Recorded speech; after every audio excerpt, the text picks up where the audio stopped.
TV9.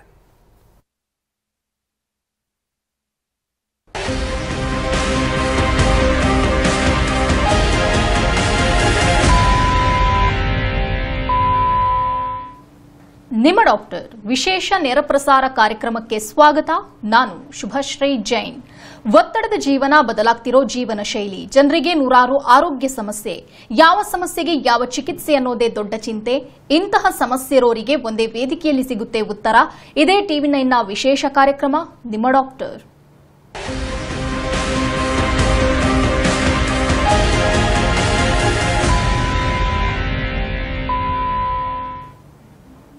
ಜನ್ಮಜಾತ, ಹುಟ್ಟಿನಿಂದಲೇ ಇರುವ ಹೃದಯ ಸಂಬಂಧಿತ ಕಾಯಿಲೆಗಳು. ಈ ಹೃದಯ ವೈಪರೀತ್ಯಗಳು ಗರ್ಭಾವಸ್ಥೆಯಲ್ಲಿ ಮಗುವಿನ ಹೃದಯವು ಬೆಳೆಯುತ್ತಿರುವಾಗ ಮಗು ಜನಿಸುವ ಮೊದಲು ಸಂಭವಿಸುವ ಸಮಸ್ಯೆಗಳಾಗಿವೆ. ಭ್ರೂಣದ ಬೆಳವಣಿಗೆಯ ಸಮಯದಲ್ಲಿ ಮಗು ಜನ್ಮಜಾತ ಹೃದಯ ಕಾಯಿಲೆಯಿಂದ ಜನಿಸಿದಾಗ ಹೃದಯವು ಸರಿಯಾಗಿ ರೂಪುಗೊಂಡಿಲ್ಲ ಎಂಬುದಕ್ಕೆ ಯಾವುದೇ ಕಾರಣ ಇರಲ್ಲ. ಹಾಗಾದ್ರೆ ಇದಕ್ಕೆ ಚಿಕಿತ್ಸೆ ಏನು, ಕಾಳಜಿ ಹೇಗಿರಬೇಕು, ಇದೆಲ್ಲದರ ಬಗ್ಗೆ ಹೆಚ್ಚಿನ ಮಾಹಿತಿ ನೀಡಲಿದ್ದಾರೆ ಸಕ್ರಾಮ್ ವರ್ಲ್ಡ್ ಹಾಸ್ಪಿಟಲ್ನ ವೈದ್ಯರಾದ ಮಂಜುನಾಥ್ ಸುರೇಶ್ ಪಂಡಿತ್. ಡಾಕ್ಟರ್, ಕಾರ್ಯಕ್ರಮಕ್ಕೆ ಸ್ವಾಗತ. ನಮಸ್ಕಾರ. ಇನ್ನು ವೀಕ್ಷಕರೇ, ಟಿವಿ ಸ್ಕ್ರೀನ್ ನಲ್ಲಿರುವಂತಹ ಸಂಖ್ಯೆಗೆ ಕರೆ ಮಾಡೋ ಮೂಲಕ ತಾವು ಡಾಕ್ಟರ್ ಜೊತೆ ನೇರವಾಗಿ ಮಾತನಾಡಬಹುದು. ಫಸ್ಟ್ ಆಫ್ ಆಲ್ ಡಾಕ್ಟರ್, ಹೃದಯ ಸಂಬಂಧಿ ಕಾಯಿಲೆ ಅಂತ ದೊಡ್ಡವರಲ್ಲಿ ಕಂಡು ಬಂದ್ರೇನೆ ಒಂಥರ ಭಯ ಇರುತ್ತೆ. ಅಂಥದ್ರಲ್ಲಿ ನವಜಾತ ಮಕ್ಕಳಲ್ಲಿ ಇಂತಹ ಸಮಸ್ಯೆ ಕಂಡು ಬರುತ್ತೆ ಅಂತಂದ್ರೆ ಭಯ, ಆಮೇಲೆ ಪೇರೆಂಟ್ಸ್ಗಳಿಗೆ ನಮ್ಮ ಮಕ್ಕಳ ಭವಿಷ್ಯ ಏನು ಅನ್ನೋಂಥ ಚಿಂತೆ ಖಂಡಿತವಾಗ್ಲೂ ಇದ್ದೇ ಇರುತ್ತೆ. ಫಸ್ಟ್ ಆಫ್ ಆಲ್, ಈ ಜನ್ಮಜಾತ ಹೃದಯ ಸಂಬಂಧಿ ಕಾಯಿಲೆ ಅಂತಂದ್ರೆ ಏನು? ಸೊ ಕಂಜನೈಟಲ್ ಹಾರ್ಟ್ ಡಿಸೀಸ್ ಅಥವಾ ಜನ್ಮಜಾತ ಹೃದಯ ರೋಗ ಅಂತಂದರೆ, ಹೃದಯ ಟು ಬಿಗಿನ್ ವಿತ್ ಮಗು ತಾಯಿ ಹೊಟ್ಟೆಯಲ್ಲಿ ಇದ್ದಾಗ ಒಂದು ಹಾರ್ಟ್ ಒಂದು ಸ್ಟೇಟ್ ಟ್ಯೂಬ್ ಥರ ಇರುತ್ತೆ. ಆ ಟ್ಯೂಬು ಒಂದು ಕಾಂಪ್ಲೆಕ್ಸ್ ಹಾರ್ಟ್ ಆಗಿ ಅಥವಾ ಒಂದು 4 ಚೇಂಬರ್ ಹಾರ್ಟ್ ಆಗಿ, ಅದರಲ್ಲಿ 2 ದೊಡ್ಡ ರಕ್ತನಾಳಗಳು, ಒಂದು ರಕ್ತನಾಳ ಬಾಡಿಗೆ ಸಪ್ಲೈ ಆಗುವಂಥ, ಇನ್ನೊಂದು ರಕ್ತನಾಳ ಲಂಗ್ಸ್ಗೆ ಸಪ್ಲೈ ಆಗುವಂಥ ಕಾಂಪ್ಲೆಕ್ಸ್ ಸ್ಟ್ರಕ್ಚರು ಒಂದು 10 ವೀಕ್ಸಿಗೆ ಫಾರ್ಮ್ ಆಗುತ್ತೆ. ಈ ಫಾರ್ಮೇಷನ್ ಡ್ಯೂರೇಷನಲ್ಲಿ ಅಂದರೆ ಒಂದು ಬರ್ತಿಂದ ಹಿಡ್ಕೊಂಡು, ಅಂದರೆ ಫಾರ್ಮೇಷನ್ ಆಫ್ ಓವಮಿಂದ ಹಿಡ್ಕೊಂಡು 10 ವೀಕ್ಸ್ ವರೆಗೆ ಏನಾದ್ರು ಡಿಸ್ಟರ್ಬೆನ್ಸ್ ಆಯ್ತು ಅಂತಂದರೆ ಕಂಜನೈಟಲ್ ಹಾರ್ಟ್ ಡಿಸೀಸಸ್ ಆಗ್ಬೋದು. ಈ ಜನ್ಮಜಾತ ಪ್ರಾಬ್ಲಮ್ ಹೊಟ್ಟೆಯಲ್ಲೇ ಇರುತ್ತೆ. ಸೊ ಅದು ಹುಟ್ಟೋಕಿನ ಮುಂಚೆನೂ ನಾವು ಡಿಟೆಕ್ಟ್ ಮಾಡ್ಬೋದು, ಆದ್ಮೇಲೂ ಡಿಟೆಕ್ಟ್ ಮಾಡ್ಬೋದು. ಓಕೆ ಡಾಕ್ಟರ್, ಇವಾಗ ತಾವು ಹೇಳಿದ್ರೆ ಅಂದ್ರೆ ಗರ್ಭದಲ್ಲಿರಬೇಕಾದ್ರೇನೆ ಡಿಟೆಕ್ಟ್ ಮಾಡಬಹುದು ಅಂತ. ಎಷ್ಟು ಮಂತ್ಸ್ ನಂತರದಲ್ಲಿ ಈ ಸಮಸ್ಯೆ ಇದೆ ಅನ್ನೋದು ಗೊತ್ತಾಗುತ್ತೆ ಮಕ್ಕಳಿಗೆ? ಸೊ ನಾನು ಅದೇ ಹೇಳಿದ್ನಲ್ಲ, ಒಂದು ಕಾಂಪ್ಲೆಕ್ಸ್ ಸ್ಟ್ರಕ್ಚರ್ ಆಗಿ ಡೆವಲಪ್ ಆಗೋಕ್ಕೆ 10 ವೀಕ್ಸ್ವರೆಗೂ ಬೇಕು. ಆ ಕಾಂಪ್ಲೆಕ್ಸ್ ಸ್ಟ್ರಕ್ಚರ್, ಈಗ ಒಂದು ಹಾರ್ಟಲ್ಲಿ ಒಂದು 4 ಚೇಂಬರ್ಸ್ ಇರುತ್ತೆ, ಅದರಲ್ಲಿ 4 ಥರ ವ್ಯಾಲ್ವ್ ಇರುತ್ತೆ, ಅದರಲ್ಲಿ ಮಲ್ಟಿಪಲ್ ಕನೆಕ್ಷನ್ಸ್ ಇರುತ್ತೆ. ಸೊ ಈ ಎಲ್ಲ ಕನೆಕ್ಷನ್ಸ್ ಪ್ರಾಪರ್ ಚೇಂಬರ್ಸ್ಗೆ ಅಟ್ಯಾಚ್ ಆಗಿದೆಯಾ ಇಲ್ಲ, ಪ್ರಾಪರ್ ಚೇಂಬರ್ಗೆ ಫ್ಲೋ ಆಗ್ತಾ ಇದೆಯಲ್ಲ, ಅಥವಾ ಈ ಮೇಲ್ಗಡೆ ಇರೋ ಚೇಂಬರ್ಸ್ ಮಧ್ಯೆ ಏನಾದ್ರು ಕಮ್ಯುನಿಕೇಷನ್ ಇದೆಯಾ, ಕೆಳಗಡೆ ಇರೋ ಚೇಂಬರ್ಸ್ ಮಧ್ಯೆ ಏನಾದ್ರು ಕಮ್ಯುನಿಕೇಷನ್ ಇದೆಯಾ, ಇದನ್ನೆಲ್ಲ ನಾವು ನೋಡ್ತೀವಿ. ಇದನ್ನೆಲ್ಲ ನಾವು ಡೆಫಿನೆಟ್ ಆಗಿ ನೋಡ್ಬೇಕಂತಂದ್ರೆ ಒಂದು 20 ವೀಕ್ಸ್ ತನಕ ನಾವು ವೇಟ್ ಮಾಡಬೇಕಾಗತ್ತೆ. ಸೊ ಅದಕ್ಕೆ ನಾವು ಏನು ಆಂಟಿನೇಟಲ್ ಸ್ಕ್ರೀನಿಂಗ್ ಅಂತ ಏನು ಮಾಡ್ತೀವಲ್ಲ ಗರ್ಭಾವಸ್ಥೆಯಲ್ಲಿ, 20 ವೀಕ್ಸ್ ಆಫ್ ಪ್ರೆಗ್ನೆನ್ಸಿಯಲ್ಲಿ ಮಾಡ್ತೀವಿ. ಅಂದರೆ ಒಂದು 5 ಮಂತ್ಸ್ ಆಫ್ ಪ್ರೆಗ್ನೆನ್ಸಿಯಲ್ಲಿ ನಾವು ಅದನ್ನ ಎಲ್ಲರಿಗೂ ಇಂಡಿಕೇಟೆಡ್ ಇದೆ. ಸೊ ಈ ಟೈಮಲ್ಲಿ ಅರ್ಬನ್ ಪಾಪ್ಯುಲೇಷನ್ ಅಲ್ಲಿ on most of the rural areas ಅಲ್ಲೂ ನಾವು ಆಂಟಿನೇಟಲ್ ಸ್ಕ್ರೀನಿಂಗು, ಹಾರ್ಟ್ ಸ್ಕ್ರೀನಿಂಗು ಅಥವಾ ಅದರ್ ಆರ್ಗನ್ ಸ್ಕ್ರೀನಿಂಗು ಮಾಡ್ತೀವಿ. ಓಕೆ ಡಾಕ್ಟರ್, ಆ ಸಂದರ್ಭದಲ್ಲಿ ಈ ಸಮಸ್ಯೆ ಕಂಡು ಬಂದ್ರೆ ಪ್ರೆಗ್ನೆನ್ಸಿ ಗರ್ಭಾವಸ್ಥೆಯಲ್ಲಿರುವಂತಹ ಮಹಿಳೆ ಏನಿದ್ದಾರೆ ಅವರಿಗೆ ಟ್ರೀಟ್ಮೆಂಟ್ ಅಲ್ಲಿ ಏನಾದರೂ ಚೇಂಜಸ್ ಇರುತ್ತಾ, ಅಥವಾ ಅವರು ಮೊದಲಿನ ತರನೇ ಟ್ರೀಟ್ಮೆಂಟ್ ಮುಂದುವರಿಯುತ್ತಾ? ಹೇಗೆ ಮಕ್ಕಳಲ್ಲಿ ಆ ಸಮಸ್ಯೆ, ಹೃದಯ ಸಂಬಂಧಿ ಸಮಸ್ಯೆ ತಮ್ಗೆ ಗೊತ್ತಾಗಿರುತ್ತೆ, ಗರ್ಭಾವಸ್ಥೆಯಲ್ಲೇ ಸಮಸ್ಯೆ ಇರುವಂತದ್ದು. ಸೊ ಅದು ಹುಟ್ಟಿದ ನಂತರದಲ್ಲೇ ಮಕ್ಕಳಿಗೆ ಟ್ರೀಟ್ ಮಾಡೋಕ್ಕಾಗತ್ತಾ, ಅಥವಾ ಅದಕ್ಕಿಂತ ಮುಂಚೆನೂ ಟ್ರೀಟ್ ಮಾಡೋಕೆ ಏನಾದರೂ ಆಗುತ್ತಾ, ಹೇಗೆ? ಅದೇ ಇದ್ರ ಬಗ್ಗೆ ಲಾಸ್ಟ್ 15 to 20 ಇಯರ್ಸ್ ಅಲ್ಲಿ ಬಹಳ ಟೆಕ್ನಿಕಲ್ ಅಡ್ವಾನ್ಸಸ್ ಬಂದ್ಬಿಟ್ಟಿದೆ. ಸೊ ಮುಂಚೆ ನಮಗೆ ಕಂಜನೈಟಲ್ ಹಾರ್ಟ್ ಡಿಸೀಸ್ ಮುಂಚೆನೇ ಡಿಟೆಕ್ಟ್ ಆಗೋದೇ ತುಂಬಾ ರೇರ್ ಇತ್ತು. ಇವಾಗ ಆಂಟಿನೇಟಲ್ ಸ್ಕ್ರೀನಿಂಗ್ ತುಂಬಾ ಚೆನ್ನಾಗಿದೆ, ಅವೈಲಬಿಲಿಟಿ ಆಫ್ ಡಾಕ್ಟರ್ಸ್ ಚೆನ್ನಾಗಿದೆ, ಅವೈಲಬಿಲಿಟಿ ಆಫ್ ಸ್ಕ್ರೀನಿಂಗು ಅಥವಾ ಅಲ್ಟ್ರಾಸೌಂಡ್ ಮಷೀನ್ಸ್ ಚೆನ್ನಾಗಿದೆ. ಇವಾಗ ನೀವು ರೂರಲ್ ಚಿಕ್ಕ ಚಿಕ್ಕ ವಿಲೇಜಸ್ ಅಲ್ಲೂ ನಾವು ಒಂದು ಅಲ್ಟ್ರಾಸೌಂಡ್ ಮಷೀನ್ಸ್ ಅವೈಲಬಲ್ ಇದೆ, ರೇಡಿಯೋಲಾಜಿಸ್ಟ್ ಅವೈಲಬಲ್ ಇದ್ದಾರೆ. ಸೊ ಇವರೆಲ್ಲ ಅರ್ಲಿ ಡಿಟೆಕ್ಟ್ ಮಾಡ್ತಾ ಇದ್ದಾರೆ. ಸೊ ಎಷ್ಟು ಡಿಟೆಕ್ಷನ್ ರೇಟ್ ಜಾಸ್ತಿ ಆಗ್ತಾ ಇದೆ, ಅದೇ ತರ ಅಡ್ವಾನ್ಸಸ್ ಜಾಸ್ತಿ ಆಗ್ತಾ ಇದೆ. So depending upon heart disease, so congenital heart disease ಅಥವಾ ಜನ್ಮಜಾತ ಹೃದಯ ರೋಗದಲ್ಲೂ 2 ತರ ಹಾರ್ಟ್ ಡಿಸೀಸ್ ಇರುತ್ತೆ. ಒಂದು ಎ ಸೈನೋಟಿಕ್ ಅಂತ ಹೇಳ್ತೀವಿ, ಇನ್ನೊಂದು ಸೈನೋಟಿಕ್ ಅಂತಂದ್ರೆ. ಇದರಲ್ಲಿ ಏನಂತಂದ್ರೆ ಮಗು ಬ್ಲೂ ಕಲರ್ ಆಗ್ತಾ ಇದೆಯಾ ಅಥವಾ ಡಾರ್ಕ್ ಕಪ್ಪು ಕಲರ್ ಆಗ್ತಾ ಇದೆಯಾ ಅಥವಾ ಇಲ್ಲ ಅಂತಂದ್ರೆ, ನಮ್ಮ ಹಿಮೋಗ್ಲೋಬಿನ್ ಅಲ್ಲಿ ಒಂದು ಆಕ್ಸಿಜನ್ ಕ್ಯಾರಿಂಗ್ ಕೆಪಾಸಿಟಿ ಅಂತ ಇರುತ್ತೆ. ಆ ಹಿಮೋಗ್ಲೋಬಿನ್ ಒಂದು ಒಳ್ಳೆ ಆಕ್ಸಿಜನ್ ತಗೊಂಡ್ರೆ ಅದು ಬ್ರೈಟ್ ರೆಡ್ ಇರುತ್ತೆ, ನಮ್ಮ ರಕ್ತ ಹೇಗೆ ಕಲರ್ ಇರುತ್ತೆ ಹಾಗೆ. ಬಟ್ ಅದೇ ಒಂದು ಕಂಜನೈಟಲ್ ಹಾರ್ಟ್ ಡಿಸೀಸ್ ಸೈನೋಟಿಕ್ ಅಂತ ನಾವು ಯೋಚನೆ ಮಾಡಿದ್ರೆ, ಇದರಲ್ಲಿ ಒಂದು ಹಿಮೋಗ್ಲೋಬಿನ್ಗೆ ಒಳ್ಳೆ ಆಕ್ಸಿಜನ್ ಸಿಗೋಂಥ ಪ್ರೊಸೆಸ್ ಆಗ್ತಾ ಇರಲ್ಲ. ಯಾಕಂತಂದ್ರೆ right side of the heart ಅಲ್ಲಿ ಆ ಬ್ಲಡ್ ಇನಫ್ ಲಂಗ್ಸ್ಗೆ ಮುಟ್ತಾ ಇರಲ್ಲ. ಅಂಥ ಡಿಫೆಕ್ಟು ಹಲವಾರು ರೀಸನ್ಸ್ ಇದೆ, ಹಲವಾರು ಕಾರ್ಡಿಯಾಕ್ ಕಂಡೀಷನ್ಸ್ ಇದೆ. ಸೊ ಆ ಬ್ಲಡ್ ಲಂಗ್ಸಲ್ಲಿ ಮುಟ್ಟಕ್ಕಾಗಲ್ಲ, ಆ ಲಂಗ್ಸ್ ಪ್ಯೂರಿಫೈ ಆಗೋಕ್ಕಾಗಲ್ಲ, ಆ ಬ್ಲಡ್ ಮತ್ತೆ ನಮ್ಮ ಹೋಲ್ ಬಾಡಿಗೂ ಸಪ್ಲೈ ಆಗೋಕ್ಕಾಗಲ್ಲ. ಸೊ ಆ ಟೈಮಲ್ಲಿ ನಾವು ಸೈನೋಟಿಕ್ ಹಾರ್ಟ್ ಡಿಸೀಸ್ ಅಂತ ಹೇಳ್ತೀವಿ. So most of the cyanotic heart disease ಅಂದರೆ ಯಾವ ಮಗು ಬ್ಲೂ ಅಥವಾ ಡಾರ್ಕ್ ಆಗೋದಿಲ್ಲ, ಆ ಬೇಬೀಸ್ಗೆ ಪ್ರೆಗ್ನೆನ್ಸಿ ಕಂಟಿನ್ಯೂ ಮಾಡೋದು ಏನೂ ಪ್ರಾಬ್ಲಮ್ ಇಲ್ಲ. ಮತ್ತೆ ಸೈನೋಟಿಕ್ ಹಾರ್ಟ್ ಡಿಸೀಸಲ್ಲೂ ಬಂದ್ಬಿಟ್ಟು ನಾನು ಹೇಳಿರೋ ಪ್ರಕಾರ ತುಂಬ ಟೆಕ್ನಿಕಲ್ ಅಡ್ವಾನ್ಸಸ್ ಬಂದಿದೆ, ತುಂಬ ಸರ್ಜಿಕಲ್ ಆಪ್ಷನ್ಸ್ ಇದೆ ನಮಗೆ. ಅವರಲ್ಲೂ ಒಂದು 5 ಕಂಡೀಷನ್ಸ್ ಬಿಟ್ಬಿಟ್ಟು ನಾವು ಪ್ರೆಗ್ನೆನ್ಸಿನ ಕಂಟಿನ್ಯೂ ಮಾಡ್ಬೋದು. ಮದರ್ ಟ್ರೀಟ್ಮೆಂಟ್ ಕನ್ಸಿಡರ್ ಮಾಡಿದ್ರೆ ಏನು ಚೇಂಜಸ್ ಇರೋದಿಲ್ಲ. ಯೂಶಲಿ ಅವ್ರದ್ದು ಐರನ್ ಫೋಲಿಕ್ ಆಸಿಡ್ ಇರುತ್ತೆ, ಬಟ್ ಏನಂತಂದ್ರೆ ನಾವು ಸ್ಟ್ರಾಂಗ್ ಫಾಲೋ ಅಪ್ ಮತ್ತೆ ಯಾವ್ದಾದ್ರು ತಾಯಿಗೆ ಅವ್ರ ಮಗುವಲ್ಲಿ ಕಂಜನಿಟಲ್ ಹಾರ್ಟ್ ಡಿಸೀಸ್ ನಾವು ಸಸ್ಪೆಕ್ಟ್ ಮಾಡಿದೀವಿ ಆಂಟಿನೆಟಲಿ ಸ್ಕ್ರೀನಿಂಗ್ ಅಂತಂದ್ರೆ ಅವ್ರಿಗೆ ನಾವೇನು ಅಡ್ವೈಸ್ ಮಾಡ್ತೀವಿ ಅಂತಂದ್ರೆ ನಿಮ್ ಡೆಲಿವರಿ ಟರ್ಷರಿ ಕೇರ್ ಸೆಂಟರ್ ಅಲ್ಲೇ ಆಗಬೇಕು, ಅಂದ್ರೆ ಒಂದು ದೊಡ್ಡ ಹಾಸ್ಪಿಟಲ್ ಅಲ್ಲಿ ಆಗಬೇಕು, ಎಲ್ಲಿ ಕಾರ್ಡಿಯೋಲಜಿಸ್ಟ್ ಅಥವಾ ಕಾರ್ಡಿಯೋಥೊರೆಸಿಕ್ ಸರ್ಜನ್ಸ್ ಅವೈಲೇಬಲ್ ಇದ್ದಾರೆ ಅಂತ ಜಾಗದಲ್ಲೇನೆ ಅವ್ರ ಡೆಲಿವರಿ ಆಗಬೇಕು.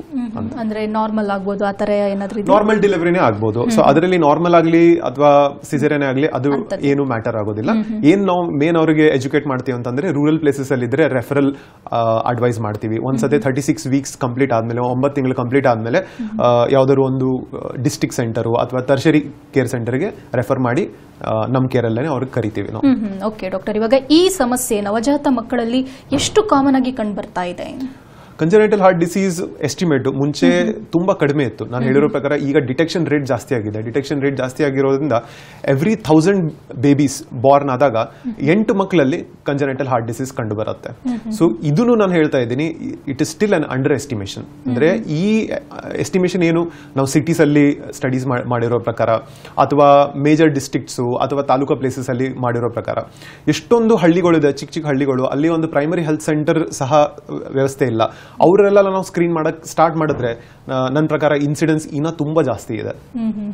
ಓಕೆ ಡಾಕ್ಟರ್, ರೀಸೆಂಟ್ ಆಗಿ ಒಂದು ರಿಪೋರ್ಟ್ ನೋಡ್ತಾ ಇದೆ, USA ಅಲ್ಲಿ 120 ಮಕ್ಕಳಲ್ಲಿ 1 ಮಗುಗೆ ಇರುತ್ತೆ ಅಂತೆ. ಬಹುಶಃ ಇಂಡಿಯಾದಲ್ಲಿ ಸ್ಕ್ರೀನಿಂಗ್ ಮಾಡಿದ್ರೆ ಜಾಸ್ತಿ ಆಗುವಂತ ಚಾನ್ಸಸ್ ಇರುತ್ತೆ ಅನ್ಸುತ್ತೆ. ಡಾಕ್ಟರ್, ಇನ್ನು ಕಾಸಸ್ ಬಗ್ಗೆ ಹೇಳೋದಾದ್ರೆ ಈ ಸಮಸ್ಯೆ ಕಾಣಿಸ್ಕೊಳ್ಳೋದಕ್ಕೆ ಮುಖ್ಯ ಕಾರಣ ಏನು? ಸೊ ಮುಖ್ಯ ಕಾರಣ ನಮ್ಮ ಕಂಟ್ರಿಯಲ್ಲಿ ಎಲ್ಲಕ್ಕಿಂತ ನಂಬರ್ 1 ಕಾರಣ ಕನ್ಸಾಂಗ್ವಿನಿಟಿ, ಅಂದ್ರೆ ರಕ್ತ ಸಂಬಂಧದಲ್ಲೇ ಮದುವೆ ಆಗೋದು. ಇದು ನಮ್ದು ಯಾವುದೇ ರಿಲಿಜನ್ ಆಗಲಿ, ಇದೊಂದು ನಮ್ಮ ಇಂಡಿಯಾ ಅಲ್ಲಿ ಕಲ್ಚರ್ ಬಂದಿದೆ. ಸೊ ರಕ್ತ ಸಂಬಂಧದಲ್ಲಿ ಒಂದು ಮಾಮನ್ ಮಕ್ಕಳಿಗೆ ಮದುವೆ ಆಗೋದು ಅಥವಾ ಅತ್ತೆ ಮಕ್ಕಳಿಗೆ ಮದುವೆ ಆಗೋದು, ಇದು one of the most common reason ನಮ್ಮ ಇಂಡಿಯಾದಲ್ಲಿ. ಕನ್ಸಾಂಗ್ವಿನಿಟಿಯಲ್ಲಿ ಏನಾಗತ್ತಂತಂದ್ರೆ ನಮ್ಮ ಬಾಡಿಯಲ್ಲಿ ಯಾವುದೇ ಒಂದು ಜೆನೆಟಿಕ್ಸ್ ಅಲ್ಲಿ 2 ಜೀನ್ಸ್ ಇರುತ್ತೆ. ಸೊ ಆ 2 ಜೀನ್ಸ್ ಅಲ್ಲಿ ಈಗ ಒಂದೇ ಫ್ಯಾಮಿಲಿಯಲ್ಲಿ ಆ ಜೀನಲ್ಲಿ ಯಾವ್ದಾದ್ರು ಒಂದು ಪ್ರಾಬ್ಲಮ್ ಇದ್ರೆ, ಸೊ ಅದೇ ಫ್ಯಾಮಿಲಿಯಲ್ಲಿ 2 ಮೆಂಬರ್ಸ್ ಮದುವೆ ಆದ್ರೆ ಆ ಡಿಸೀಸ್ ಆಗುವಂತ ಪೊಟೆನ್ಷಿಯಲ್ ಮಲ್ಟಿಪ್ಲೈ ಆಗ್ಬಿಡುತ್ತೆ. ಸೊ ಅದೇ ಇಂಡಿವಿಜುವಲ್ ಬೇರೆ ಯಾವ್ದಾದ್ರು ಬ್ಲಡ್ ಲೈನ್ಸ್ ಅಥವಾ ಬೇರೆ ಯಾವ್ದಾದ್ರು ಫ್ಯಾಮಿಲಿಯಲ್ಲಿ ಮದುವೆ ಆದ್ರೆ ಅವ್ರದ್ದು ಜೆನೆಟಿಕ್ ಮಿಕ್ಸಿಂಗ್ ಚೆನ್ನಾಗುತ್ತೆ. ಸೊ ಜೆನೆಟಿಕ್ ಪೂಲಿಂಗ್ ಚೆನ್ನಾಗಿ ಆಗಿರೋದ್ರಿಂದ ಯಾವ್ದಾದ್ರು ಒಂದು ಡಿಸೀಸ್ ರಿಸೆಸಿವ್ ಅಂದ್ರೆ ಅಡ್ಕೊಂಡಿದ್ರು ಹಿಡನ್ ಇದ್ರೂ ಪ್ರೊಜೆಕ್ಟ್ ಆಗೋದಿಲ್ಲ, ಬಿಕಾಸ್ ಆಫ್ ಒಳ್ಳೆ ಜೀನ್ ಪೂಲಿಂಗ್ ಅಥವಾ ಜೀನ್ ಮಿಕ್ಸಿಂಗ್ ಆಗೋದ್ರಿಂದ. ಸೊ ಅದಕ್ಕೆ ನಾವು ನೋಡ್ತೀವಿ ರೂರಲ್ ಏರಿಯಾಸ್ ಅಲ್ಲಿ, ಸ್ಪೆಷಲಿ ಸೆಂಟ್ರಲ್ ಕರ್ನಾಟಕ ಆಗಲಿ, ನಾರ್ತ್ ಕರ್ನಾಟಕ ಆಗಲಿ, ಆರ್ ಇವನ್ ಒರಿಸ್ಸಾ ಆಗಲಿ, ಉತ್ತರ ಪ್ರದೇಶ ಆಗಲಿ, ಈ ಕಂಟ್ರೀಸ್ ಅಲ್ಲೆಲ್ಲ ಕಂಜನೈಟಲ್ ಹಾರ್ಟ್ ಡಿಸೀಸ್ ಜಾಸ್ತಿ. ಯಾಕಂದ್ರೆ ಈ ಏರಿಯಾಸ್ ಅಲ್ಲೆಲ್ಲ ಕನ್ಸಾಂಗ್ವಿನಿಟಿ ತುಂಬಾ ಜಾಸ್ತಿ ಇದೆ, ಅಂದ್ರೆ ರಕ್ತ ಸಂಬಂಧದಲ್ಲೇ ಮದುವೆ ಆಗೋದು ಕಲ್ಚರ್ ತುಂಬಾ ಜಾಸ್ತಿ ಇದೆ. ಸೊ ಇದು ಬಿದ್ಬಿಟ್ಟು ಜೆನೆಟಿಕ್ ಆಗ್ಬೋದು. So genetics several genetic disorders ಇರುತ್ತೆ. ಸೊ ಇದು ಫ್ಯಾಮಿಲೀಸ್ ಅಲ್ಲಿ ರನ್ ಆಗುತ್ತೆ. ಫಾರ್ ಎಕ್ಸಾಂಪಲ್ ಡೈಲೇಟೆಡ್ ಕಾರ್ಡಿಯೋಮೈಪತಿ ಅಂತೀವಿ, ಇದರಲ್ಲಿ ಹಾರ್ಟ್ ದಪ್ಪ ಆಗ್ತಾ ಇರುತ್ತೆ. ಒಂದು 2-3 ಇಯರ್ಸ್ ಅಲ್ಲಿ ಹಾರ್ಟ್ ದಪ್ಪ ಆಗ್ಬಿಟ್ಟು ಹಾರ್ಟ್ ಫೇಲ್ ಆಗ್ಬಿಡುತ್ತೆ. ಸೊ ಈ ಬೇಬೀಸ್ 5 ಇಯರ್ಸ್ ಏಜ್ ಕ್ರಾಸ್ ಆಗೋದೇ ಇಲ್ಲ. ಸೊ ಈ ತರ ಸೆವೆರಲ್ ಜನರೇಷನ್ಸ್ ಅಲ್ಲಿ ರಿಪೀಟ್ ಆಗ್ತಾ ಇರುತ್ತೆ. ಸೊ ಕನ್ಸಾಂಗ್ವಿನಿಟಿ ಮತ್ತೆ ಜೆನೆಟಿಕ್ಸ್ ಮತ್ತೆ ಆಂಟಿನೆಟಲ್ ಇನ್ಫೆಕ್ಷನ್ಸ್. ಸೊ ಗರ್ಭಾವಸ್ಥೆಯಲ್ಲಿ ಏನಾದ್ರು ಇನ್ಫೆಕ್ಷನ್ಸ್, ಸೊ ಮುಂಚೆ ನಾವು ನೋಡ್ತಿದ್ವಿ ಒಂದು 10 ಇಯರ್ಸ್ ಬ್ಯಾಕ್ ಅಲ್ಲಿ ಆಂಟಿಬಯೋಟಿಕ್ ಯೂಸ್ ಅಪ್ರೋಪ್ರಿಯೇಟ್ ಇರಲಾರ್ದಾಗ ಟಾರ್ಚ್ ಇನ್ಫೆಕ್ಷನ್ಸ್ ಅಂತ ಹೇಳ್ತಿದ್ವಿ. ಸೊ ರೂಬೆಲಾ ಆಗಲಿ, ಸೈಟೋಮೆಗಾಲೋ ವೈರಸ್ ಆಗಲಿ, ಸೊ ಈ ವೈರಲ್ ಇನ್ಫೆಕ್ಷನ್ಸ್ ಇಂದ ನಾವು ಕಂಜನೈಟಲ್ ಹಾರ್ಟ್ ಡಿಸೀಸಸ್ ನೋಡ್ತಾ ಇದ್ವಿ. ಸೊ ಇವು mainly common reasons. So congenital ಬಿಟ್ಬಿಟ್ಟು ಅಂದ್ರೆ ಒಂದು ಮಗು ನಾರ್ಮಲ್ ಆಗಿ ಹುಟ್ಟಿದೆ, ಹುಟ್ಟಿದ ತಕ್ಷಣ ಹಾರ್ಟ್ ಕಂಪ್ಲೀಟ್ಲಿ ನಾರ್ಮಲ್ ಇದೆ, ಇದಾದ್ಮೇಲೂ ಹಾರ್ಟ್ ಡಿಸೀಸ್ ಆಗ್ಬೋದು. ಹೇಗಾಗ್ಬೋದು ಅಂತಂದ್ರೆ ನಮ್ಮ ಕಂಟ್ರಿಯಲ್ಲಿ again most commonly rheumatic heart disease ಅಂತ ಹೇಳ್ತೀವಿ. ಸೊ ಒಂದು 5 to 15 years school going age group ಅಲ್ಲಿ ಒಂದು ಗಂಟ್ಲಿ ಇನ್ಫೆಕ್ಷನ್ ಇಂದ ಮುಂದೆ ಹೋಗ್ಬಿಟ್ಟು ಹಾರ್ಟ್ ವ್ಯಾಲ್ವ್ ಡಿಸೀಸ್ ಆಗ್ಬೋದು. ಸೊ ಇದಕ್ಕೆ ನಾವು ಅಕ್ವೈರ್ಡ್ ಅಂತ ಹೇಳ್ತೀವಿ, ಅಂದ್ರೆ ಹುಟ್ಟಿದಾಗ ಮಗು ನಾರ್ಮಲ್ ಇತ್ತು, ಬಟ್ ಮುಂದೆ ಹೋಗ್ಬಿಟ್ಟು ಇನ್ಫೆಕ್ಷನ್ ಆಗ್ಬಿಟ್ಟು ಈ ವ್ಯಾಲ್ವ್ಗೆ ಡಿಸೀಸ್ ಆಗಿರೋದು ಅಂತ. ಸೊ ಈ usually most common reasons. Okay doctor, ಇವಾಗ ಸಿಂಪ್ಟಮ್ಸ್ ಬಗ್ಗೆ ಮಾತನಾಡೋದಾದ್ರೆ ತಾವೇ ಹೇಳಿದ್ರೆ ಹುಟ್ಟಿದ ನಂತರದಲ್ಲೂ ಕೂಡ ಮಕ್ಕಳಿಗೆ ಕಾಣಿಸ್ಕೊಳ್ಳುವಂತ ಚಾನ್ಸಸ್ ಇರುತ್ತೆ. ಆ ಸಂದರ್ಭದಲ್ಲಿ ಮಕ್ಕಳಿಗೆ ಯಾವೆಲ್ಲ ಸಿಂಪ್ಟಮ್ಸ್ ಕಾಣಿಸುತ್ತೆ, ಜೊತೆಗೆ ಪ್ರೆಗ್ನೆನ್ಸಿ ಟೈಮಲ್ಲಿ ತಾಯಿಗೆ ಏನಾದ್ರೂ ಸಿಂಪ್ಟಮ್ಸ್ ಕಾಣಿಸ್ಕೊಳ್ಳುತ್ತಾ, ಹೇಗೆ ಮಗುಗೆ ಈ ಸಮಸ್ಯೆ ಇದ್ದಲ್ಲಿ? ಸೊ ಫಸ್ಟ್ ತಾಯಿ ಬಗ್ಗೆ ಮಾತಾಡೋಣ. ಸೊ ಹಲವಾರು ಕಂಜನೆಟಲ್ ಹಾರ್ಟ್ ಡಿಸೀಸಸ್ ಇದೆ, like complex congenital heart disease ಅಥವಾ ಸೈನೋಟಿಕ್ ಇದ್ರೆ ತಾಯಿಯಲ್ಲಿ ನೀರು ಹೆಚ್ಚಿಗೆ ಅಥವಾ ನೀರು ಕಡಿಮೆ ಇರುವಂತ ಸಂಭಾವನೆ ಇರಬಹುದು. ಅದರ್ವೈಸ್ ಮದರ್ ಅಲ್ಲಿ ಯೂಶಲಿ ಏನು ಸಿಂಪ್ಟಮ್ಸ್ ಆಗೋದಿಲ್ಲ. ಅದರ್ ಸಿಂಪ್ಟಮ್ಸ್ ಏನಂತಂದ್ರೆ ಕ್ವಿಕ್ನಿಂಗ್ ಅಂತ ಹೇಳ್ತೀವಿ, ಅಂದ್ರೆ ಮಗು ಮೂವ್ಮೆಂಟ್ ಫೀಲ್ ಆಗೋದು. ಯೂಶಲಿ ನಾವು ಒಂದು 5 to 6 months ಎಕ್ಸ್ಪೆಕ್ಟ್ ಮಾಡ್ತೀವಿ. ಈ ಕ್ವಿಕ್ನಿಂಗು ನಾವು ಸ್ವಲ್ಪ ಲೇಟ್ ಆಗಿ ಪರ್ಸೀವ್ ಮಾಡಬಹುದು ಕಂಜನೆಟಲ್ ಹಾರ್ಟ್ ಡಿಸೀಸ್ ಇದ್ರೆ. ಇದು ಬಿಟ್ಬಿಟ್ಟು ನಮಗೆ ಬಂದ್ಬಿಟ್ಟು ಸಿಂಪ್ಟಮ್ಸ್ ಮೇನ್ಲಿ ಆಗೋದು ಅಫೆಕ್ಟೆಡ್ ಚಿಲ್ಡ್ರನ್ ಅಲ್ಲೇನೆ. ಸೊ ಸಿಂಪ್ಟಮ್ಸ್ ಬಗ್ಗೆ ಮಾತಾಡ್ಬೇಕಂತಂದ್ರೆ ಇದು ತುಂಬಾ ಇಂಪಾರ್ಟೆಂಟ್. ಎಲ್ಲ ಪೇರೆಂಟ್ಸು ಇದನ್ನ ಸ್ವಲ್ಪ ಗಮನವಾಗಿ ಕೇಳಬೇಕು. ಸೊ ಸಿಂಪ್ಟಮ್ಸ್ ಅಲ್ಲಿ ಏನಂತಂದ್ರೆ ಮೋಸ್ಟ್ ಇಂಪಾರ್ಟೆಂಟ್, ನಿಮ್ಮ ಮಗು ಜೋರಾಗಿ ಉಸಿರಾಡ್ತಾ ಇದೆಯಾ, ಅಥವಾ ಹಾಲು ಕುಡಿತಾ ಇರಬೇಕಾದ್ರೆ ಹಣೆ ಎಲ್ಲ ಬೆವರು ಆಗ್ತಾ ಇದೆಯಾ, ಅಥವಾ ಹಾಲು ಚೆನ್ನಾಗಿ ಕುಡಿತಾ ಅಲ್ವಾ. ಸೊ ಒಂದು ನಾರ್ಮಲ್ ಆಗಿ ಮಗು ಒಂದು ಹುಟ್ಟಿದ ತಕ್ಷಣ ಒಂದು 6 months ವರೆಗೂ ಹಾಲ್ ಮೇಲೆನೆ ಡಿಪೆಂಡೆಂಟ್ ಇರುತ್ತೆ. ಸೊ ಒಂದ್ಸತಿ ಹಾಲು ಕುಡಿಯಕ್ಕೆ ಸ್ಟಾರ್ಟ್ ಮಾಡಿದ್ರೆ ಒಂದು 10-15 minutes ವಿದೌಟ್ ಗ್ಯಾಪ್ ಕುಡಿಬೇಕು. ಕುಡಿದಾದ್ಮೇಲೆ ಒಂದು 2 ಗಂಟೆ ಮಲಗಬೇಕು. ಆಮೇಲೆ 5 to 6 times ಯೂರಿನ್ ಹೋಗ್ಬೇಕು, ಪ್ರಾಪರ್ ಆಗಿ ಮೋಷನ್ ಹೋಗ್ಬೇಕು. ಆಮೇಲೆ ಓವರ್ ನೈಟ್ ಮಲಗಬೇಕು. ಒಂದು ಅಟ್ಲೀಸ್ಟ್ ಒಂದು 6 to 8 times ಫೀಡ್ ಮಾಡಬೇಕು. ಈ ಫೀಡಿಂಗ್ ಅಲ್ಲಿ ಏನಾದ್ರು ಪ್ರಾಬ್ಲಮ್ಸ್ ಇದ್ರೆ ಇದು one of the earliest sign. ಯಾಕಂದ್ರೆ ಮಗು ಚಿಕ್ಕದಿರುತ್ತೆ, ಅದಕ್ಕೆ ಹೇಳಕ್ಕಾಗಲ್ಲ ಏನ್ ತ್ರಾಸ ಆಗ್ತಾ ಇದೆ ಅಂತ. ಸೊ ಈ ಸಟಲ್ ಸೈನ್ಸ್ ನ ನಾವು ಪಿಕಪ್ ಮಾಡಬೇಕು. ಸೊ ಒಂದು ಉಸಿರಾಟ ಜಾಸ್ತಿ ಆಗ್ತಾ ಇರೋದು, ಅಥವಾ ಹಾಲು ಕುಡಿಸ್ಬೇಕಾದ್ರೆ ಬೆವರು, ಹಣೆಯಲ್ಲೆಲ್ಲ ಬೆವರು ಆಗೋದು, ಅಥವಾ ವೇಟ್ ಗೇನ್ ಆಗ್ತಾ ಇಲ್ಲ, ಫೇಲ್ಯೂರ್ ಟು ಥ್ರೈವ್ ಆಗ್ತಾ ಇದೆ, ಅಥವಾ ರಿಕರೆಂಟ್ ಇನ್ಫೆಕ್ಷನ್ಸ್ ಆಗ್ತಾ ಇದೆ. ಸೊ 6 months ಆದ್ಮೇಲೆ ನಾವು ಫ್ರೀಕ್ವೆಂಟ್ ಆಗಿ ನೋಡ್ತೀವಿ ರಿಕರೆಂಟ್ ಆಗಿ ಕೆಮ್ಮು ನೆಗಡಿ ಜ್ವರ ಆಗ್ತಾ ಇದೆ, ರಿಕರೆಂಟ್ ಆಗಿ ಆಕ್ಸಿಜನ್ ಬೇಕಾಗ್ತಿದೆ, ಹಾಸ್ಪಿಟಲ್ ಕರ್ಕೊಂಡು ಹೋಗ್ತಾ ಇದ್ದಾರೆ, ಹಗಲೆಲ್ಲ ಆಂಟಿಬಯೋಟಿಕ್ಸ್ ಹಾಕ್ತಾ ಇದ್ದಾರೆ, ಅಥವಾ ಆಕ್ಸಿಜನ್ ಕೊಟ್ಟಾದ್ಮೇಲೆ ಸರಿ ಆಗ್ತಾ ಇದೆ. ಸೊ ಇದು ಒನ್ ಆಫ್ ದ ಸಿಂಪ್ಟಮ್. ಇದು ಬಿಟ್ಬಿಟ್ಟು ನಾನು ಹೇಳೋ ಪ್ರಕಾರ ಸೈನೋಟಿಕ್ ಹಾರ್ಟ್ ಡಿಸೀಸ್, ಇದರಲ್ಲಿ ನೀಲಿ ಬಣ್ಣ ಆಗ್ಬಿಡ್ತಾರೆ ಚಿಲ್ಡ್ರನ್. ಸೊ ಅವ್ರದ್ದು ತುಟಿ ಆಗಲಿ, ಮೂಗಾಗಲಿ, ಅಥವಾ ನಾಲಿಗೆ ಮತ್ತೆ ಕೈಗಳೆಲ್ಲ ಬ್ಲೂ ಆಗ್ಬಿಡುತ್ತೆ. ಸೊ ಈಗ ನಮ್ಮ ಕೈಗಳೆಲ್ಲ ಹೇಗೆ ರೆಡ್ ಮತ್ತೆ ಪಿಂಕ್ ಇದೆಯಲ್ಲ, ಸೊ ಅದೇ ತರ ಸೈನೋಟಿಕ್ ಹಾರ್ಟ್ ಡಿಸೀಸ್ ಅಲ್ಲಿ ಅವ್ರದ್ದೆಲ್ಲ ಬ್ಲೂ ಕಲರ್ ಇರುತ್ತೆ, ಡಾರ್ಕ್ ಕಲರ್ ಇರುತ್ತೆ. ಯಾಕಂದ್ರೆ ಅವ್ರ ಬ್ಲಡ್ ಪ್ಯೂರಿಫೈ ಆಗ್ತಾ ಇರಲ್ಲ. ಸೊ ಅವ್ರದ್ದು ಹಾರ್ಟ್ ಅಲ್ಲಿ ಬ್ಲಡ್ ಕನೆಕ್ಷನ್ಸ್ ಹೇಗಿರುತ್ತೆ ಅಂತಂದ್ರೆ ಲಂಗ್ಸ್ ಅಲ್ಲಿ ಮುಟ್ತಾನೆ ಇರಲ್ಲ ಬ್ಲಡ್. ಸೊ ಅವರೆಲ್ಲ ಬ್ಲೂ ಇರುತ್ತೆ. ಸೊ ಅವ್ರದ್ದೆಲ್ಲ ಸ್ಯಾಚುರೇಷನ್ ಅಂತ ಹೇಳ್ತೀವಲ್ಲ ನಾವು ಕೋವಿಡ್ ಟೈಮಲ್ಲಿ, ಈಗ ಸ್ಯಾಚುರೇಷನ್ ಬಗ್ಗೆ ಎಲ್ಲರಿಗೂ ಗೊತ್ತು. So normal saturation more than 98%. So cyanotic heart disease ಅಲ್ಲಿ ಸ್ಯಾಚುರೇಷನ್ ಒಂದು 60%, 70% ಆ ತರ ಇರುತ್ತೆ. ಓಕೆ ಡಾಕ್ಟರ್, ಇವಾಗ ಮಕ್ಕಳಿಗೆ ಏನಾದ್ರೂ ಆ ತರ ಸಿಂಪ್ಟಮ್ಸ್ ಕಂಡು ಬಂದಿದೆ, ಕಂಡು ಬಂದ ತಕ್ಷಣ ಪೇರೆಂಟ್ಸ್ ಏನ್ ಮಾಡಬೇಕು, ಯಾವ ಡಾಕ್ಟರ್ನ ಕನ್ಸಲ್ಟ್ ಮಾಡಬೇಕು, ಯಾವೆಲ್ಲ ಟೆಸ್ಟ್ಗಳನ್ನ ಆ ಸಂದರ್ಭದಲ್ಲಿ ಮಾಡಬೇಕಾಗುತ್ತೆ?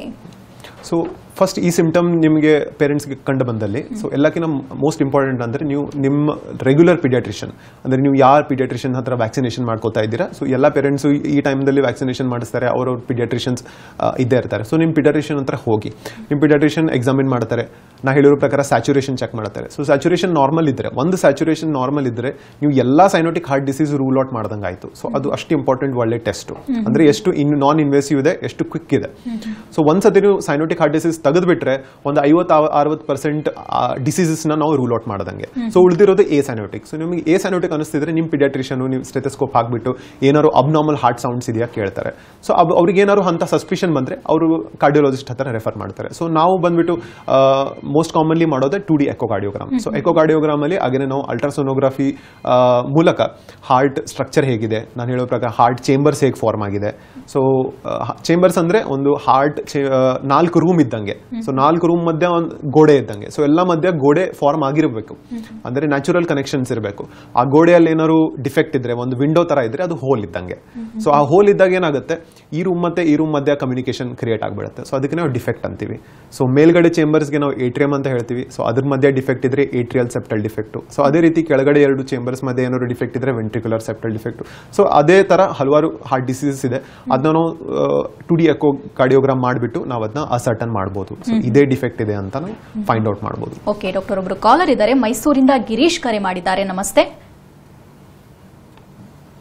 ಗಿರೀಶ್ ಅವರೇ. ನಮಸ್ತೆ ಗಿರೀಶ್ ಅವರೇ, ನನ್ನ ಧ್ವನಿ ಕೇಳಿಸ್ತಿದ್ಯಾ? ಓಕೆ ಡಾಕ್ಟರ್, ಕರೆ ಕಟ್ಟಾಗಿದೆ ಅನ್ಸುತ್ತೆ. ಓಕೆ ಡಾಕ್ಟರ್, ಇನ್ನು ತಾವು ಹೇಳಿದ್ರಿ ಹುಟ್ಟಿದ ತಕ್ಷಣ ಅಂದ್ರೆ ಪ್ರೆಗ್ನೆನ್ಸಿ ಟೈಮಲ್ಲಿ ಇದೆ ಅಂತ ಗೊತ್ತಾಗುತ್ತೆ. ಸೊ ಹುಟ್ಟಿದ ತಕ್ಷಣ ಆ ಮಗುಗೆ ಏನ್ ಟ್ರೀಟ್ ಮಾಡ್ತೀರಾ? ಆ ತಕ್ಷಣಕ್ಕೆ ಆ ಮಗುಗೆ ಏನಾದ್ರೂ ಆಪರೇಷನ್ ಮಾಡುವಂತ, ಸರ್ಜರಿ ಮಾಡುವಂತ ನೆಸೆಸಿಟಿ ಏನಾದ್ರೂ ಇರುತ್ತಾ, ಹೇಗೆ? ಸೊ ಇದರಲ್ಲೂ ಟೈಪ್ ಆಫ್ ಹಾರ್ಟ್ ಡಿಸೀಸ್ ಮೇಲೆ ಹೋಗುತ್ತೆ.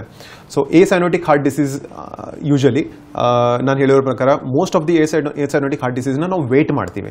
ಯಾಕಂತಂದ್ರೆ ಇದೊಂದು ನೇಚರ್ದು ಪ್ರೊಸೆಸ್ ಇರುತ್ತೆ. ಸೊ ಈ ನೇಚರ್ ಪ್ರೊಸೆಸ್ ಏನಂತಂದ್ರೆ ತಾನೇ ಸರಿ ಮಾಡ್ಕೊಳ್ಳೋ ಅಂತದ್ದು.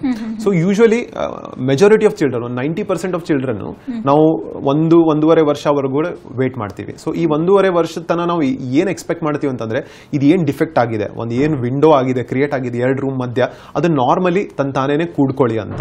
ಸೊ ಈ ಮಧ್ಯ ಬೇಬಿಗೆ ಏನಾದ್ರು ನಮಗೆ ಸಿಂಪ್ಟಮೆಟಿಕ್ ಟ್ರೀಟ್ಮೆಂಟ್ ಇದೆ ಅಥವಾ ವೇಟ್ ಗೇನ್ ಆಗಕ್ಕೆ ಏನಾದ್ರು ನಾವು ಸಪೋರ್ಟ್ ಮಾಡ್ಬೋದಾ, ಇಂಥ ಸಪೋರ್ಟಿವ್ ಟ್ರೀಟ್ಮೆಂಟ್ ಕೊಡ್ತೀವಿ. ಈಗ ಬಂದ್ಬಿಟ್ಟು ಸೈನೋಟಿಕ್ ಹಾರ್ಟ್ ಡಿಸೀಸ್, ಇದರಲ್ಲಿ ನಾವು ಬ್ಲೂ ಕಲರ್ ಬೇಬಿ ಆಗ್ಬಿಡುತ್ತೆ. ಸೊ ಇದರಲ್ಲಿ ನಾವು ಇಮಿಡಿಯೇಟ್ ಟ್ರೀಟ್ಮೆಂಟ್ ಸಾರ್ಟ್ ಮಾಡಲೇಬೇಕಾಗತ್ತೆ. ಸೊ ಡಿಪೆಂಡಿಂಗ್ ಅಪಾನ್ ನಾವು ಆ ಬೇಬಿಗೆ ಕಂಪ್ಲೀಟ್ ರಿಪೇರ್ ಆಫರ್ ಮಾಡ್ಬೋದಾ ಅಥವಾ ಏನಾದ್ರು ಪ್ಯಾಲಿಯೇಷನ್ ಕೊಡಬೇಕಾ, ಸ್ವಲ್ಪ ವರ್ಷ ಆದ್ಮೇಲೆ ಕಂಪ್ಲೀಟ್ ರಿಪೇರ್ ಮಾಡ್ಬೋದಾ. ಸೊ ಈ ತರ ಹಾರ್ಟ್ ಡಿಫೆಕ್ಟ್ಸ್ ಇರುತ್ತೆ. ಸೊ ಸ್ವಲ್ಪ ಹಾರ್ಟ್ ಡಿಫೆಕ್ಟ್ಸ್ ಅಲ್ಲಿ ನಾವು ಇಮಿಡಿಯೇಟ್ಲಿ ಆಪರೇಟ್ ಮಾಡಲೇಬೇಕು. ಸೊ ಇವನ್ ಬೇಬಿ ಡೇ 1 ಆಗಲಿ ಡೇ 2 ಆಗಲಿ ಓಪನ್ ಹಾರ್ಟ್ ಸರ್ಜರಿಗೆ ಆಪ್ಟ್ ಮಾಡಲೇಬೇಕಾಗತ್ತೆ. ಹಲವಾರು ಕಾರ್ಡಿಯಾಕ್ ಕಂಡೀಷನ್ಸ್ ಅಲ್ಲಿ like transposition of great arteries ಅಂತ ಹೇಳ್ತೀವಿ ಅಥವಾ TAPVC ಅಂತ ಹೇಳ್ತೀವಿ. ಸೊ ಇದೆಲ್ಲ ಕಾಂಪ್ಲೆಕ್ಸ್ ಕಂಜನೈಟಲ್ ಹಾರ್ಟ್ ಡಿಸೀಸ್ ಇರುತ್ತೆ. ಇದರಲ್ಲಿ ಫಸ್ಟ್ 1 ವೀಕ್ ಆಫ್ ಲೈಫ್ ಅಲ್ಲೇ ಸರ್ಜರಿ ಬೇಕಾಗುತ್ತೆ. ಸೊ ಹಲವಾರು ಸೈನೋಟಿಕ್ ಹಾರ್ಟ್ ಡಿಸೀಸ್ ಅಲ್ಲಿ ನಾವು ವೇಟ್ ಮಾಡಬೇಕಾಗುತ್ತೆ. ಸೊ ಅಲ್ಲಿ ವೇಟ್ ಮಾಡುವವರೆಗೂ ನಾವು ಮೆಡಿಸಿನ್ಸು ಅಥವಾ ಇನ್ನೊಂದು ಪ್ಯಾಲಿಯೇಟಿವ್ ಸರ್ಜರೀಸ್ ಅಂತ ಹೇಳ್ತೀವಿ, ಅಂದ್ರೆ ಒಂದು ಟೆಂಪ್ರರಿ ಸರ್ಜರಿ, ಒಂದು 2-3 ಇಯರ್ಸ್ ವರೆಗೂ ಏನು ಆಗ್ಲಾರ್ದಂಗೆ ನೋಡ್ಕೊಳ್ಳೋಕೆ ಒಂದು ಪ್ಯಾಲಿಯೇಟಿವ್ ಸರ್ಜರಿ ಅಂತ ಹೇಳ್ತೀವಿ. ಮೋಸ್ಟ್ ಕಾಮನ್ಲಿ ಅದಕ್ಕೆ BT ಶಂಟ್ ಅಂತ ಹೇಳ್ತೀವಿ. ಸೊ ಅದರಲ್ಲಿ ಏನಂತಂದ್ರೆ ನಾವು ಒಂದು ಕಮ್ಯುನಿಕೇಶನ್ ಕ್ರಿಯೇಟ್ ಮಾಡ್ಬಿಡ್ತೀವಿ ಹಾರ್ಟ್ ಇಂದ ಲಂಗ್ಸ್ಗೆ, ಒಂದು ಎಕ್ಸ್ಟ್ರಾ ಪಾತ್ವೆ ಕ್ರಿಯೇಟ್ ಮಾಡ್ತೀವಿ ಸೊ ದಟ್ ಲಂಗ್ಸ್ ಡೆವಲಪ್ ಆಗಲಿ, ಸ್ವಲ್ಪ ವೇಟ್ ತೂಕನೂ ಜಾಸ್ತಿ ಆಗಲಿ, ಸ್ವಲ್ಪ ಹಾರ್ಟ್ ಸೈಜು ದೊಡ್ಡದಾಗಲಿ. ಸೊ ಇದರಿಂದ ಏನಾಗುತ್ತೆ, ಬೇಬಿ ತೂಕ ಜಾಸ್ತಿ ಆದಂಗೆ ಸರ್ಜಿಕಲ್ ರಿಸ್ಕ್ ಮತ್ತೆ ಮಾರ್ಟಾಲಿಟಿ ಎಲ್ಲ ಕಡಿಮೆ ಆಗುತ್ತೆ. ಓಕೆ ಡಾಕ್ಟರ್, ಮತ್ತೊಬ್ರು ಕಾಲರ್ ಇದ್ದಾರೆ. ಪದ್ಮಜಾ ಬೆಂಗಳೂರಿನಿಂದ ಕರೆ ಮಾಡಿದ್ದಾರೆ. ನಮಸ್ತೆ. ನಮಸ್ಕಾರ ಮೇಡಮ್. ಪ್ರಶ್ನೆ ಕೇಳಿ. ಡಾಕ್ಟರ್ ನಮಸ್ಕಾರ. ನಮಸ್ಕಾರ, ಹೇಳಿ. ಇದು ನಮ್ದು ಪಾಪ ಇವಾಗ 5th ಮಂತ್ ನಡೀತಾ ಇದೆ. ನೀವು ಹೇಳಿದಂಗೆ ಇವಾಗ ಬೆವರು